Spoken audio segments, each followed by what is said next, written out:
bir şagirdə büdcədən ayrılan vəsaitin pulunun miqdarı 190 manatdan bir qədər yuxarıdır. Avropa ilə müqayisə edirsiniz, inkişaf belə getdi, filan getdi.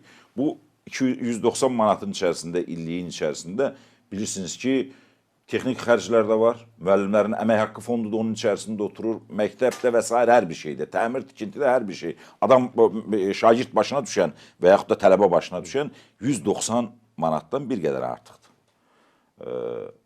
Avropa ilə həmişə müqayisə edirlər. Avropada ən aşağı bir şagird üçün illik 1300 evro nəzərdə tutulur. Ondan aşağı Avropada rəqəm bircə ölkədə var.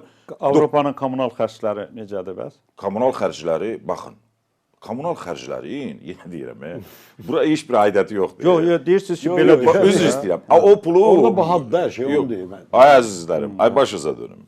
Mən müəllimin əmək haqqını nəzərdə tuturam. Yox, o aydındır. Mən o 190 manat var. O şagirdə verilən pul deyil.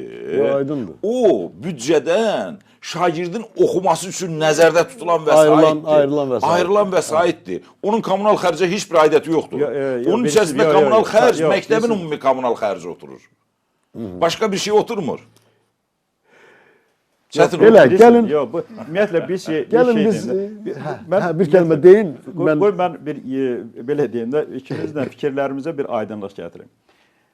İqbal müəllim çoxlu statistik rəqəmlər saydı. Bilirsinizmi? Bir var... Büdcə deyən statistik rəqəmdir. Büdcə şeir deyil, şeir deyib. Siz Aydın müəllim burada ədəbiyyat deyil, ədəbiyyatdan danışır. Elə çox istərdim ki, əgər sizin elə bir, belə deyim də, fikirləriniz var idisə, elə göndərilirdi, ictimaiyyətdə açıq idi. Aydın müəllim, bizə də buna elə belə bir replika deyil. Mən 2015-ci ildə Azərbaycan iqtisadiyyatının devalvasiya nəticəsində hansı günə gələcəyini 2008-də deyəndə, bugün sizin hökumət üzvləri də daxil olmaqla Yeni Azərbaycan Partiyasının nümayəndələri parlamentdə mənə gülürdülər. Deyirdilər, bu nə danışır?